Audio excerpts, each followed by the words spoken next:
Ópera apresenta Expogestão.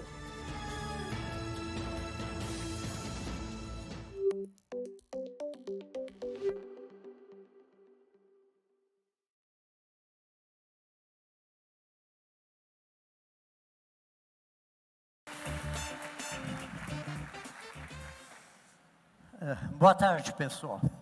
Eu tenho o dever de preveni-los de que quando se convida um velhinho para palestrante, a gente corre dois riscos. O primeiro é que ele vai perder um bom tempo falando do tempo dele, como eram as coisas no tempo dele. E o segundo lugar, ele não vai resistir à tentação de dar conselho.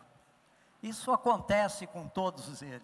Então, para resolver isso, vamos fazer o seguinte: eu vou dar um conselho só e a gente não fala mais no assunto. Combinado? Então, o conselho é o seguinte: não morram jovens. É um péssimo negócio. Porque quando a gente permanece na vida, a gente não imagina as oportunidades que vai ter. A gente não imagina como será o mundo do amanhã. Então, nós caminhamos muito nesse sentido de estarmos vivendo cada vez mais. E as pessoas, desculpem, como eu, que já viveram um bom período, não se arrepende em nenhum momento de não ter morrido cedo. Nosso tema envolve ética em um mundo em profunda transição.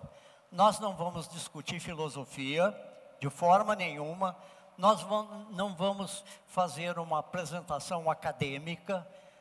O que nós vamos fazer é procurar, na sabedoria do nosso dia a dia, das nossas relações, do nosso modo de vida, o que a gente pode entender pela realidade da ética em um mundo em profunda transição e o que nós podemos esperar, especialmente do século que nós estamos vivendo. Os temas abordados serão os seguintes: em primeiro lugar, o que entender por ética.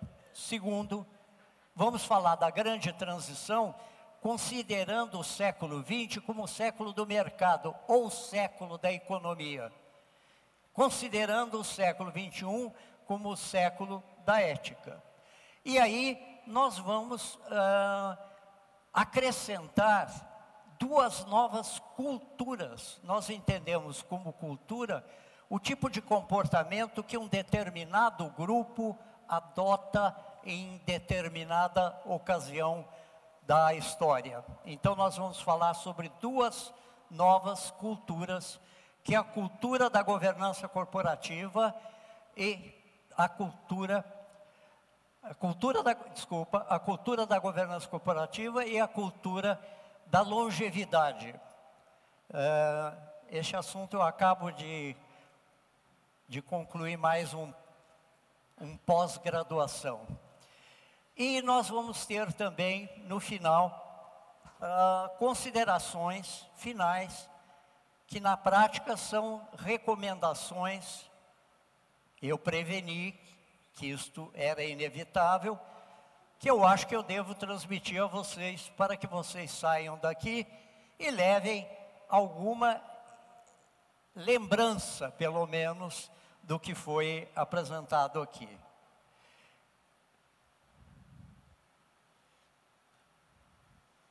O que entender por ética? Cuidado, gente. Quando eu chego a uma pessoa e digo, eu quero ficar o mais perto possível de você, ou para a mesma pessoa eu digo, eu quero ficar o mais longe possível de você, esta pessoa é meu ponto de referência. Perto de ou longe de, o ponto de referência é ele. E eu tenho notado que se fala muito em ética como ponto de referência à corrupção. E aí é o primeiro trabalho que nós temos, é efetivamente afastar as duas coisas. Eu não posso estabelecer entre ética e corrupção nenhuma razão de definição ou de conceituação.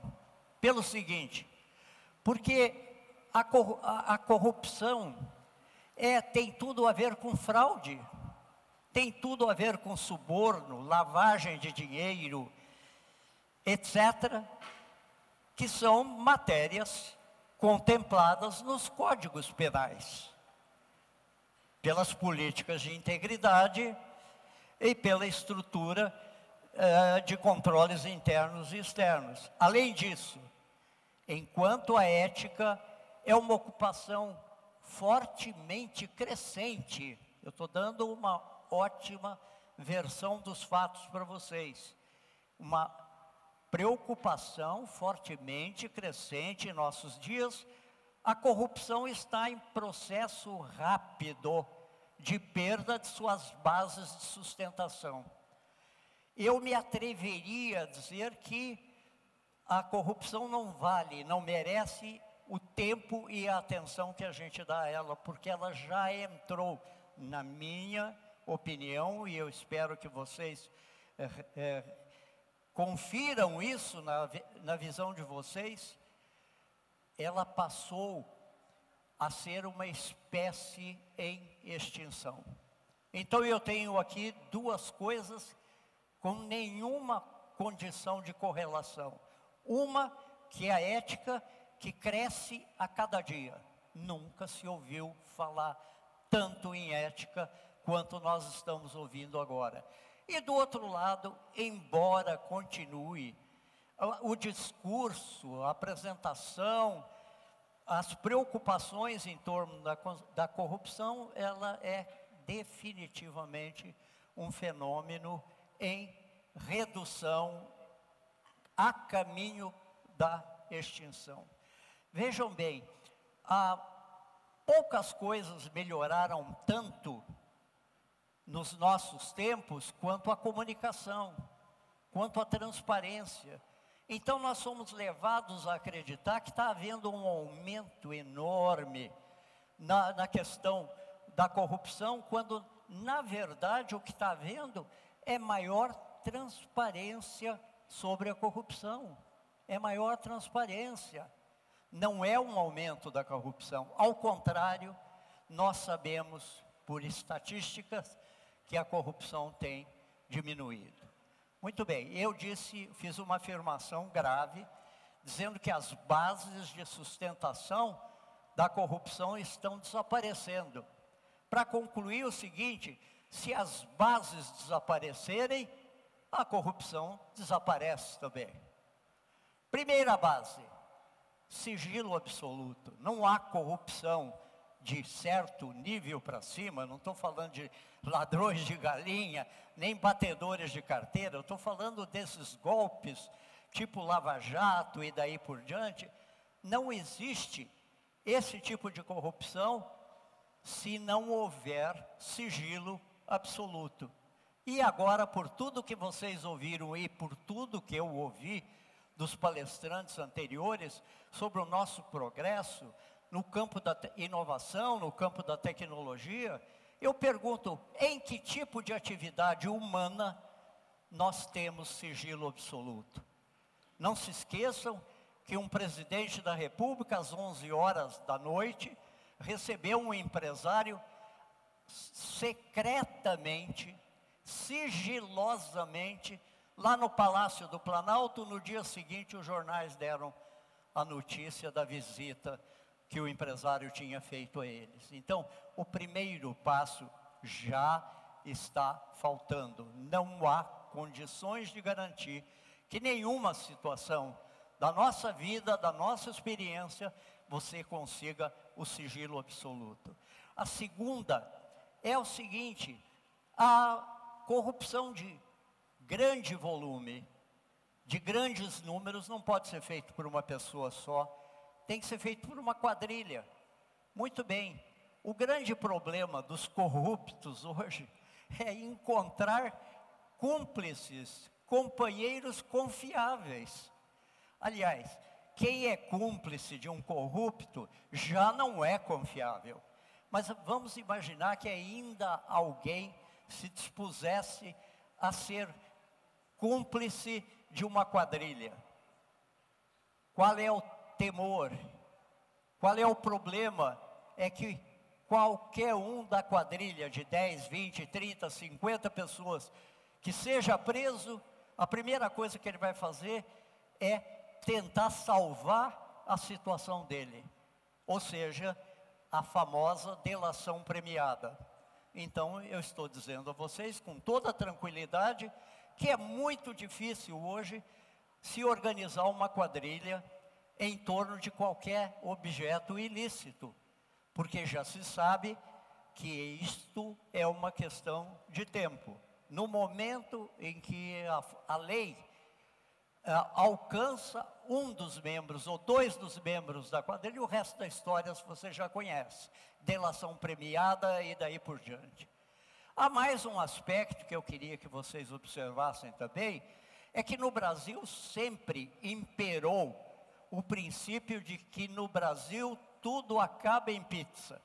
Portanto, se você está envolvido com alguma coisa com o governo, não se preocupe, arranje um grande advogado e você vai ficar muito tranquilo. Era uma vez a pizza. Era uma vez a pizza. Quanta gente que acreditou nisso está na cadeia hoje. E seguramente mais pessoas estão sendo processadas.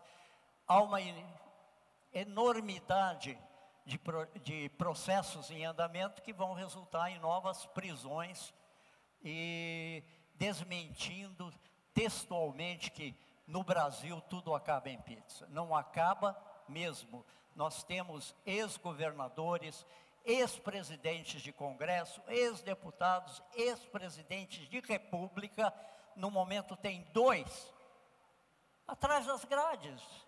Atrás das grades. Então, como que neste país tudo vira pizza? E mais adiante, nós temos a certeza de que nos próximos anos, eu não sei se 5, 10 anos, não mais que isso, o papel moeda desaparece. Este é o grande instrumento da corrupção, porque ainda que tudo mais funcionasse, o grande problema é esconder o dinheiro. Esconder o dinheiro nos paraísos fiscais hoje é muito difícil, porque os paraísos fiscais estão sendo pressionados pelos grandes países que querem recuperar o dinheiro que nesses países foi lavado, não é isso? E foi dormitar tranquilamente nos paraísos fiscais. Então, a situação dos famosos paraísos fiscais, a começar a Suíça, Luxemburgo, Ilhas Jersey, Condado de Mônaco, etc., etc., já é uma situação completamente diferente. Então, a moeda, gente, estão lembradas daquela cena da polícia entrando num apartamento onde no chão havia um punhado de malas de notas de reais e de dólares, lá para quem quisesse ver. O cara está na prisão por causa disso e ele não pode sequer inventar uma mentira a respeito daquele dinheiro. E mais, gente, nós estamos caminhando nas nossas empresas, que são uma entidades de grande poder de influência nos rumos da nossa sociedade, nós estamos caminhando para aperfeiçoar os nossos controles internos. Eu brinco com a minha esposa, porque nós temos 8 netos, né? Eu digo, se vier mais um, eu quero que chame compliance. Porque é tanto ouvir falar de compliance para todo lado que a gente vira, que eu falei, eu ainda vou ter um neto ou uma neta, né? Com o nome de compliance.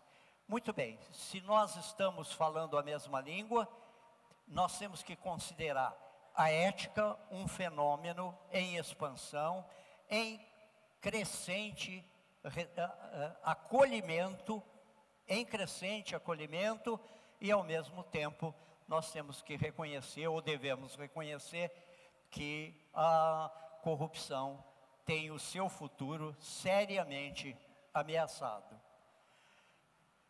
Então, o nosso primeiro problema prático aqui é chegar a um conceito de ética que satisfaça a nossa consciência, porque ética não é assunto de código penal. Ética é assunto da nossa consciência moral. Então nós temos que chegar a um conceito que satisfaça a nossa consciência moral. Então eu peguei dois princípios básicos. Um de um romancista, de um pensador, que é Humberto Eco, que está aí, quando surge o outro nasce a ética, e o outro é uma disposição da tradição judaico-cristã, que é ama o teu próximo como a ti mesmo. Então vamos parar um pouquinho para falar na questão de quando surge o outro, nasce a ética. Veja bem, a ética não é uma virtude solitária. Quando surge o outro, nasce a ética. Portanto, eu posso ser um artista sozinho no meu ateliê. Eu posso ser religioso na minha capela. O que eu não posso é ser ético sozinho. Porque ética, basicamente, é a maneira pela qual eu me relaciono com o meu próximo, com a outra pessoa. E aí, nós temos que parar um pouquinho para pensar o que quer dizer essa palavra outro. E aí nós podemos aceitá-la como alguém que tem a mesma necessidade de reconhecimento que nós temos. O que acontece, gente, com a questão do outro? Acontece que nós podemos, no nosso mundo, trocar as pessoas por estatísticas. Então, quando eu estou falando, quando surge o outro, eu estou pensando na figura humana que tem as mesmas necessidades de reconhecimento que eu tenho. Mas quando eu vejo o que acontece no geral, no noticiário, no nosso dia a dia, eu vejo que o nosso grande problema é que os outros são habitualmente substituídos por estatísticas, dos tipos que eu exemplifiquei aqui.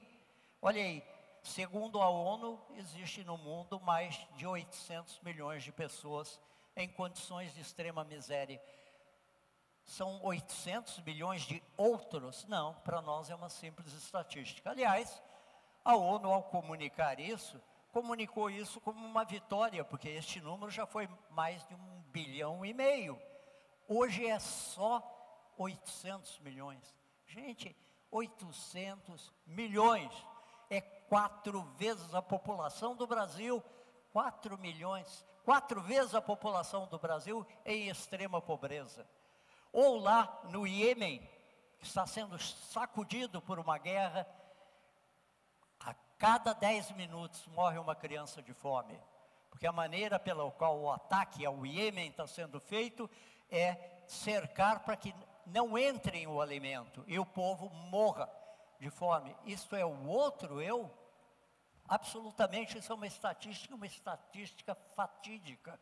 Veja, mais de 700 mil pessoas vivem em condições indecentes em presídios no Brasil. Pergunto de novo, pessoas ou estatísticas? Muito bem, então, nesse nosso primeiro princípio, nós definimos bem o campo da ética. O campo da ética é o campo do relacionamento humano, no qual uma pessoa reconhece na outra as mesmas necessidades de reconhecimento que ele tem. Bom, agora vamos para ama o teu próximo como a ti mesmo. Isso eu disse que é da tradição judaico-cristã. E o que há de lindo, de maravilhoso nessa frasezinha, ama teu próximo a ti mesmo, é que não existe nenhuma síntese tão bem feita, tão completa, da questão do respeito e do relacionamento humano. Veja bem, este equilíbrio perfeito o equilíbrio perfeito entre o amor próprio, a autoestima e o respeito pelos outros. Então, a primeira coisa que nós sacamos é o seguinte: tem que haver amor próprio, tem que haver autoestima, tem que haver respeito por si mesmo, se eu quero pensar em respeito pelas demais pessoas, em amor pelas demais pessoas. Atos de rejeição e de agressão, de qualquer natureza, muitas vezes por motivos fúteis, um jogo de futebol que acaba ou em pancadaria ou em morte, gente. O que está envolvido aí? Uma batida de carro em que o desenrolar da história acaba em morte. O que está envolvido aí é que há falta de respeito da pessoa por si mesmo. Quando a gente vai pelas estradas e nota o comportamento de alguns motoristas, a gente fica assustado. Às vezes o carro passa pela gente, pela contramão, ultrapassagem proibida, a gente vê que é uma família que está lá dentro, mas o cara que está dirigindo temerariamente, quer dizer, ele está convidando o acidente, o desastre. Nas estradas de São Paulo, as melhores estradas de São Paulo, o limite de velocidade é 120, não é isso? Frequentemente a polícia detém gente correndo a 180, 190. O que está fazendo essa pessoa? Ela não sabe que ela está se expondo? Ela sabe, está se expondo porque falta respeito por si mesmo. Se nós combinarmos, então, essas duas ideias, esses dois conceitos básicos, podemos concluir que a ética é o respeito que nós temos por nós mesmos e, por extensão, pelas demais pessoas. Se faltar o primeiro, vai faltar o segundo. Se eu não tiver respeito por mim, eu não vou ter pelos outros. Segundo, um conjunto de princípios universais, afirmativos e duradouros, orientados pelo bem comum. Ou seja, os princípios são universais.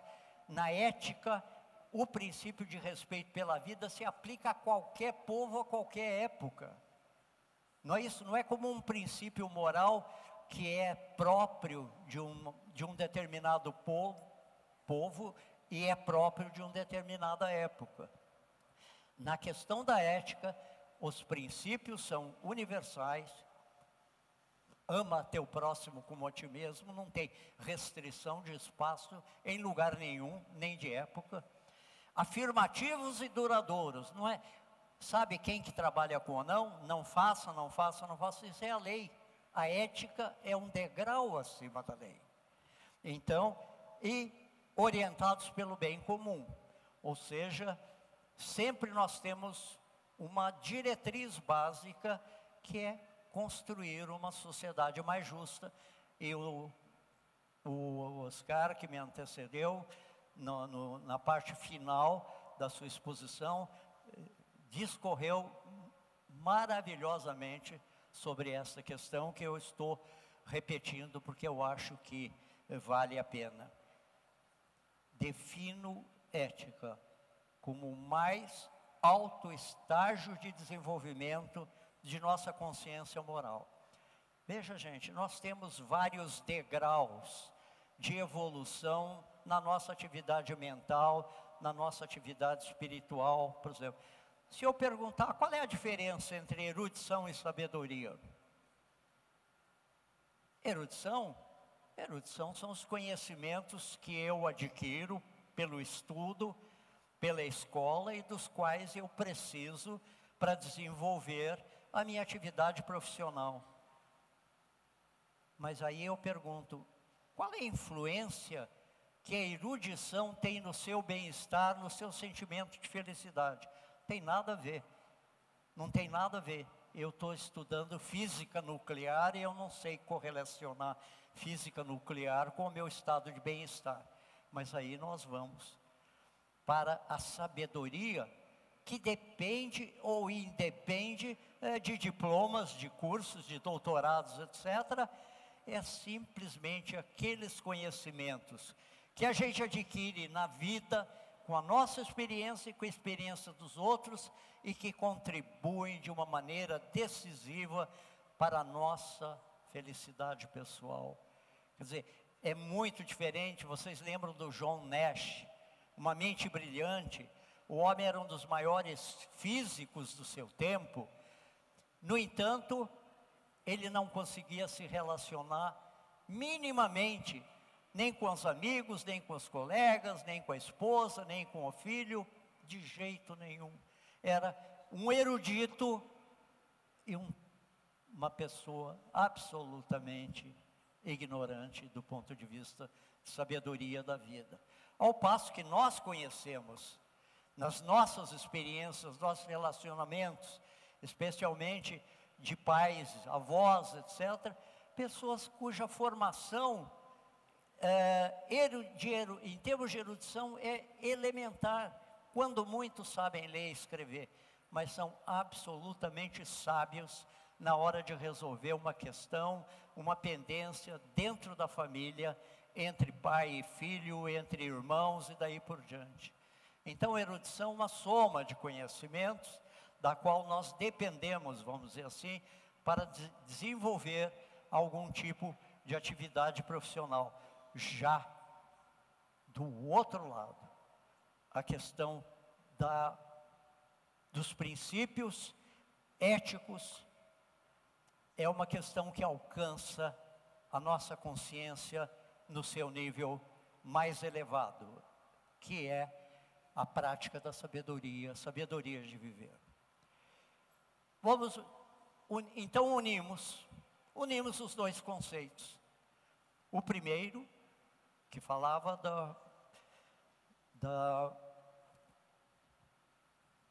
um minutinho só, por favor. Primeiro conceito, que falava da questão do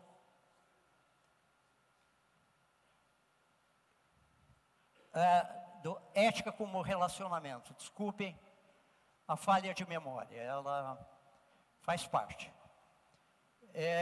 E a segunda, que nós percebemos que se refere ao equilíbrio entre o amor próprio e o amor a outras pessoas. Com isso, vocês têm um bom campo de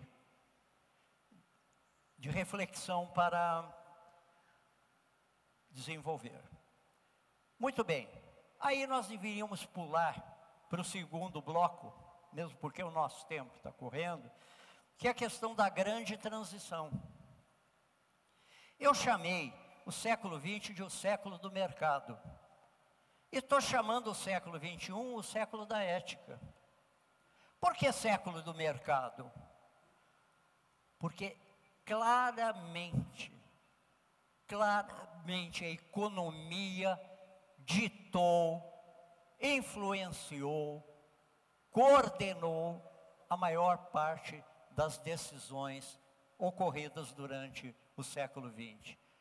A ponto de a escala de valores da vida que nós recebemos no século XX ser uma escala totalmente centrada em riqueza. Então, o que a gente chama de classe alta ou elite é alguma coisa medida pelo tamanho da fortuna. Muito bem, no século da ética, isto já não é mais verdade, porque nós estamos procurando outro tipo de valores e vamos procurar desenvolvê-los. Então vamos ver aqui, no século do mercado. Tem um lado muito positivo.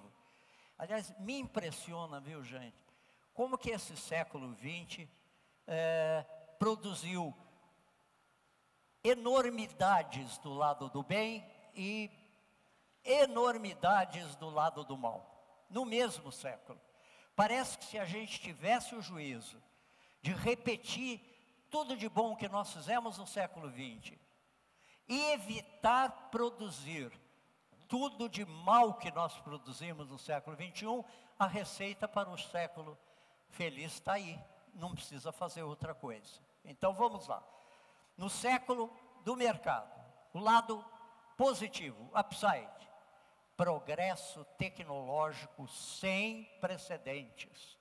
Se vocês medirem, compararem o que aconteceu de desenvolvimento da ciência, especialmente da medicina e outros ramos da ciência durante o século XX, vocês vão ver que supera tudo que a humanidade tinha feito do século XX para trás, neste século. Veja só no campo da medicina, como exemplo, veja no campo da comunicação, gente, como a gente caminhou. Em 1930 e pouco, José Ortega y Gasset, José Ortega y Gasset, ele é um pensador espanhol, escreveu A Rebelião das Massas. E ele disse, na Rebelião das Massas, que havia, até aquele momento, 1930, qualquer coisa, uma elite, sempre eu ouvi isso no mundo, uma elite e uma massa. Essa elite dominando a massa, estabelecendo as normas, orientando o trabalho dessa massa e mantendo um padrão de vida totalmente diferenciado. Mas ele disse uma coisa profética. Ele disse, acontece que agora, repito, desculpe, 1930 e pouco, agora nós temos o rádio, nós temos o jornal, nós temos o cinema, nós temos o teatro, e as pessoas da maioria, que é a massa, vão tomar conhecimento da sua própria situação, vão conhecer em mais detalhes a situação da chamada elite e não vão aceitar isso. E o mundo vai começar a mudar profundamente. Se vocês fizerem uma retrospectiva dos 33, 80 anos em que essas coisas foram faladas, vocês vão ver que os progressos foram enormes, foram incomparáveis, ao ponto de eu substituir jornal e rádio por o quê? Por internet, por redes sociais. É possível comparar uma coisa com outra? Absolutamente não. Não é possível comparar. Então, veja bem, este é um dos casos do progresso tecnológico sem precedentes que o mundo viveu no século passado. A gestão empresarial e o poder de influência das empresas na sociedade. Hoje nós reconhecemos, gente, que a empresa é a entidade com maior capacidade de influir os destinos da sociedade humana. Os destinos da sociedade humana. E não precisa ir muito longe. Ela é a maior empregadora, a empresa é a maior empregadora, a empresa é a maior investidora em pesquisa científica e uma porção de outras coisas que as empresas fazem e que tem um reflexo impressionante no caminho que a sociedade está seguindo. Então, nós estamos aqui reconhecendo que no século passado, do lado positivo, o poder das empresas de influir na sociedade aumentou enormemente. Avanços notáveis nos campos dos direitos humanos, gente. Olha aí, Código de Defesa dos Consumidores, seleção das melhores empresas para trabalhar, a crescente participação das minorias em funções de liderança na gestão corporativa, liderança na política e na gestão corporativa. Então, esse é o lado positivo. E a consolidação de programas de sustentabilidade ambiental. Apesar de, eu até anotei alguns reações, processos de mudança, de recusa, não é? Então, quando eu penso num Donald Trump, falando que essa história de meio ambiente, isso aí é uma conversa de cientista desempregado, a gente sabe o que ele está defendendo. Ele está defendendo uma única coisa, que o mundo fique exatamente como que está. Porque para ele está muito bom, para os amigos dele está ótimo. Mas agora vamos ver o lado negativo do século passado. Primeiro, milhões de mortes.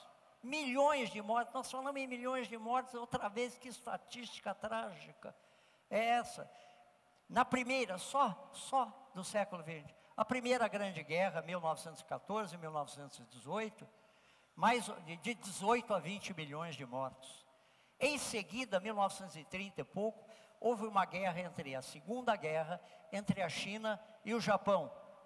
38 a 40 milhões de mortos. Depois veio a Segunda Guerra Mundial, 1938 a 1945, de 60 a 85 milhões de mortos. Gente, olha os números, de 60 a 85 na Segunda Guerra Mundial. Se vocês somarem essas três, você está chegando a 150 milhões de mortes. Como que é possível a gente entender uma coisa dessa, num século que, do outro lado, foi capaz de produzir os progressos que nós estamos usufruindo hoje? Impressionante, simplesmente impressionante. Então, a queda, o lado negativo, tem esse problema. Se ele é orientado pela economia e pelo interesse pessoal, ele se transforma numa tragédia. Se ele é orientado pelo bem comum, ele se transforma numa bênção, que é o que nós queremos que aconteça. Predominância do interesse econômico no plano das decisões pessoais e corporativas. E eu tenho visto algumas coisas que me deixam confuso. Eu estava lendo uma revista americana falando sobre progressos da farmácia, dos produtos farmacêuticos. Tem um produto farmacêutico agora que se aplica a um tipo de doença da coluna de crianças recém-nascidas e que garante que essa criança vai ter uma vida razoavelmente longa, porque senão ela morre logo nos primeiros anos. Só que tem uma coisa, são ampolas, tem que tomar 6 ampolas no primeiro ano e daí por diante, até o fim da vida, 3 ampolas por ano. Preço de uma ampola, $125 mil. Repito para não haver dúvida, $125 mil por uma ampola. Como que é possível um negócio desse? Foge do nosso sentido, não é? Isto é interessado, isto é envolvido pelo bem comum, não? Quem que pode se submeter a um tratamento desse? Não é isso? Então veja, enorme concentração de riqueza entre países e segmentos da sociedade. O mundo hoje é um mundo de países ricos, um mundo de países classe média e um mundo de países muito pobres. Se vocês lembrarem, a África é um continente com 1 bilhão de pessoas, gente.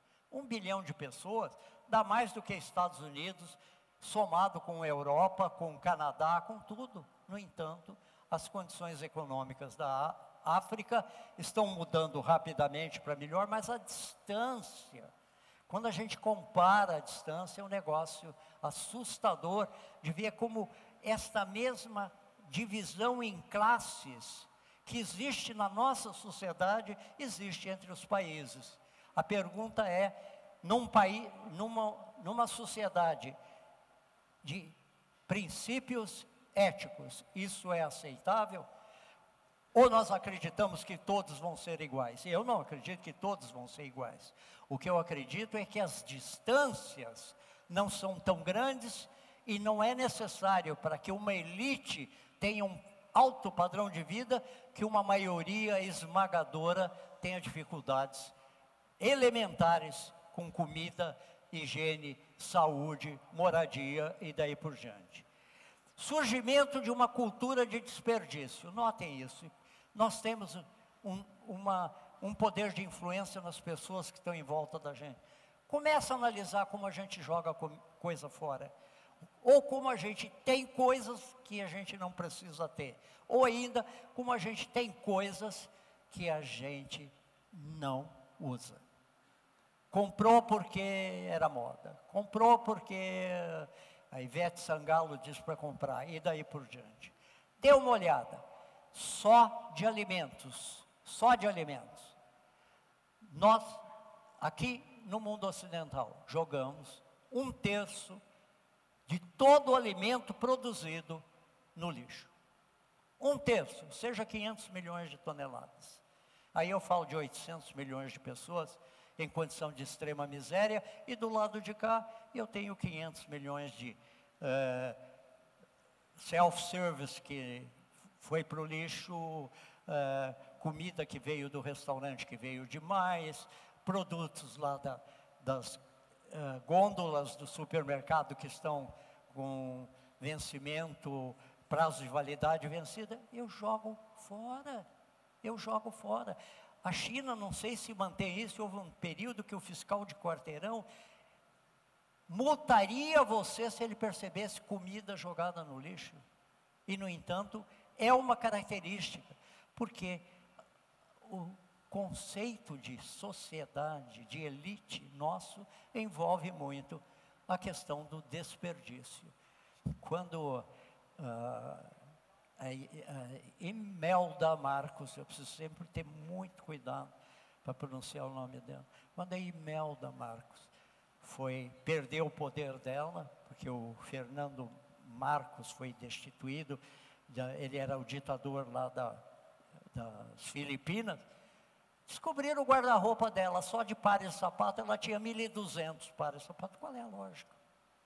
Qual é a lógica? Então, vamos em frente. Então, cuidado com a nossa cultura de desperdício. Nós temos condições de evitar que isso aconteça com os nossos filhos, etc. Tendências reconhecidas para o século da ética. ênfase na qualidade de vida, não apenas na riqueza. Qualidade de vida é mais importante. Deslocamento do eixo do poder econômico mundial. Se vocês acham que Estados Unidos e Europa vão continuar mandando, vocês estão enganados como eu estou enganado. Nós temos uma China com 1 bilhão e pouco, uma Índia com 1 bilhão e pouco, um continente africano com 1 bilhão e pouco, são 3 bilhões e pouco, que não vão claramente se submeter aos caprichos de quem até hoje se acostumou a mandar, não é? Forte pressão sobre os governos na definição de prioridades. Recursos existem, eles são mal gastos. Vagarosamente o bem começa a virar notícia, gente. Outra coisa que a gente pode influenciar as pessoas, evitar as notícias sobre o mal. O mal é uma minoria, mas ocupa as telas. O bem é uma maioria esmagadora. Só que vocês já viram comparar alguém que faz uma coisa sublime, ocupar um mês de noticiário, mas alguém que matou alguém fica um mês de noticiário. Na contramão, nós temos reações de grupos conservadores. Duas novas culturas. Uma delas é a governança corporativa. Para simplificar, a gestão empresarial são princípios técnicos e nós desenvolvemos muito os princípios técnicos. Já na governança corporativa, o que nós fazemos é somar aos princípios técnicos os princípios éticos. São princípios éticos, soma princípios éticos aos técnicos e ajuda a formar uma cultura ética. A cultura ética não é um códigozinho para dizer seja bonzinho ou não seja bonzinho. É você ter na sua organização um clima de confiança, respeito e solidariedade. Com isso, você não vai precisar nem de Código Penal. Mas, se precisar, aplique o Código Penal. Só que não diga que o Código Penal é alguma coisa que está trabalhando para criar ética. Ética está no campo da consciência, não do Código Penal. As empresas continuam a ser entidades econômicas, mas devem levar em conta, em sua estratégia, o bem comum. Ora, é muito simples. Há empresas que produzem produtos que são extremamente úteis, e há empresas que ganham muito dinheiro produzindo coisas que são extremamente nocivas, e eu não preciso ocupar muito tempo de vocês a esse respeito. O que a sociedade tem que fazer é recusar, refutar o produto prejudicial e que a empresa vá cuidar de outra coisa ou mude a sua linha de produção. A ponte entre a ética e a empresa é o código de conduta. Se as suas empresas não têm, cuidem, porque a ética é que vai criar uma empresa que será afinada com as necessidades da sociedade em que a gente vive. E o outro capítulo, do qual eu falo com um pouco de orgulho, não é isso? É a longevidade. Longevidade, gente, é o fruto dos progressos da medicina e dos cuidados que a gente tem com a saúde. Eu digo com uma forma de respeito que vocês possam ter por vocês mesmos, cuidem da saúde, não é? Respeito pela vida é o primeiro dos princípios éticos. Olha que maravilha, o respeito pela vida é o primeiro dos princípios éticos. Vamos imaginar a seguinte premissa para não discutir criacionismo, intervencionismo, evolucionismo, etc. Quando a natureza criou a vida, ela dotou a vida de uma missão. Qualquer forma de vida, o micróbio ou o elefante, o capim ou o carvalho, qualquer forma de vida tem por missão preservar a vida. Portanto, quando nós cuidamos da nossa saúde, gente, quando nós cuidamos da nossa saúde, nós estamos cumprindo um princípio ético que nasceu há milhões de anos atrás. E que a civilização criada pelo homem absolutamente não promoveu, não suportou, não difundiu. Nós ficamos sempre em volta das mesmas coisas. Então, a longevidade é fruto dos progressos da medicina e dos cuidados com saúde, o respeito pela vida. Eu disse a vocês, e repito, no começo do século passado, século XX, expectativa de vida era 40 anos. Expectativa de vida no começo dos anos 2000, 80 anos. É claro que há casos especiais, e eu vou até apressar um pouquinho. Veja o Oscar Niemeyer. Oscar Niemeyer, 104 anos. E o gozado é que ele brincava com a sua idade. Ele brincava com a sua idade. Porque uma vez uma pessoa perguntou para ele: Oscar, me explica como que você tem toda essa lucidez aos 104 anos. Ele disse: olha, é fácil. Para manter a liquidez, a lucidez da gente, você precisa prestar atenção em duas coisas, hein? Duas. A primeira é a memória. Você não pode ter uma boa lucidez se a sua memória é fraca. Aprendeu? Aprendi. Bom, e a segunda? A segunda...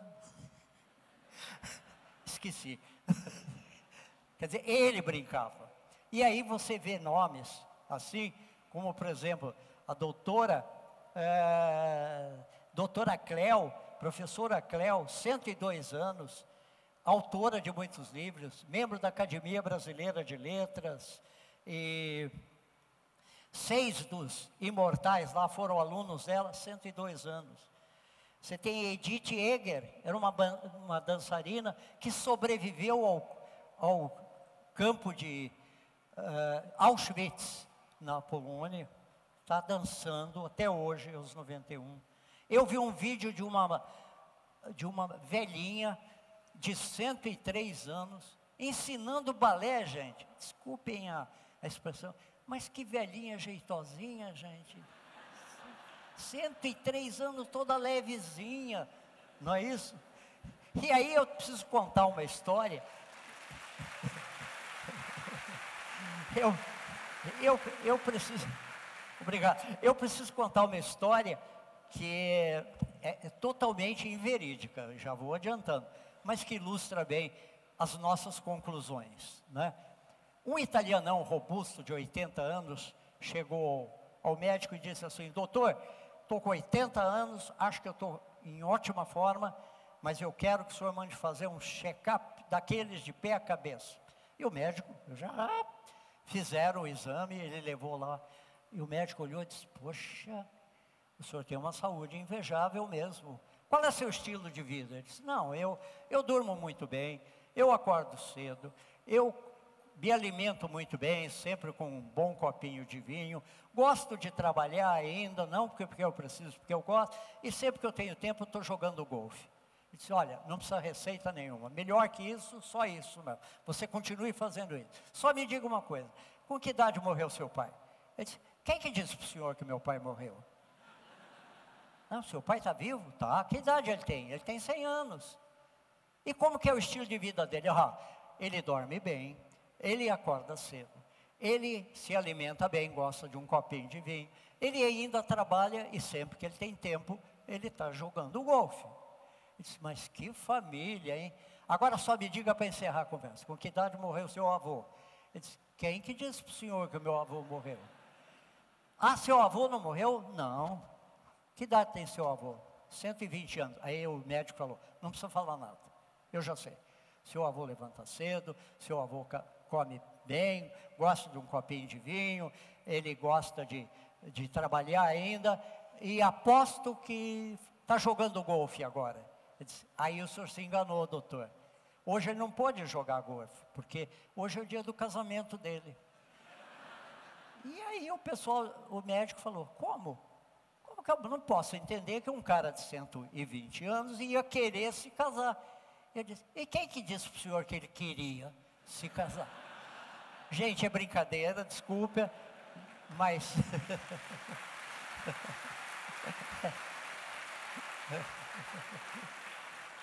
é brincadeira, mas antecipa as nossas considerações finais aqui. Primeiro, conselhos de um longevo. Cuidado com o 10º círculo do inferno de Dante. De acordo com a Divina Comédia, o inferno tem 9 círculos. Eu estou acrescentando um. São as pessoas que ficam velho, pobre, doente e sozinho. Eu não consigo imaginar nada pior. Então, o que nós temos que fazer é nos prevenir com relação a isso, porque a tendência é que a gente viva. Durma sempre bem, muito cuidado com a alimentação, mantenha-se sempre ativo física e mentalmente, e cultive a alegria de viver. Olha que receita fácil, quem que não pode cumprir isso? Reconheça que o valor do tempo é tanto maior quanto menor for a expectativa de vida. É claro, lá na minha família ninguém tem pressa lá em casa. Ninguém tem pressa. O irmão mais velho, 101, 99, tal. Só que tem uma coisa, quando a gente está nessa fase, a gente sabe que são os últimos anos.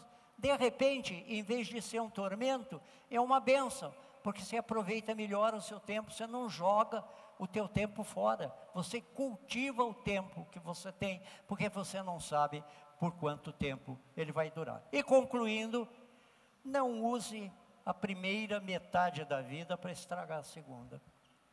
Isto eu vou repetir, porque eu quero, se vocês esqueceram tudo quanto eu disse, que vocês não esqueçam isso.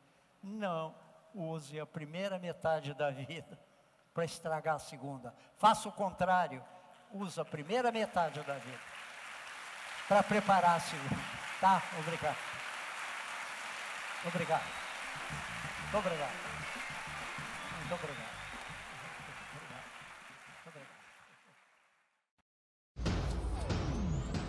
Ópera apresenta Expogestão.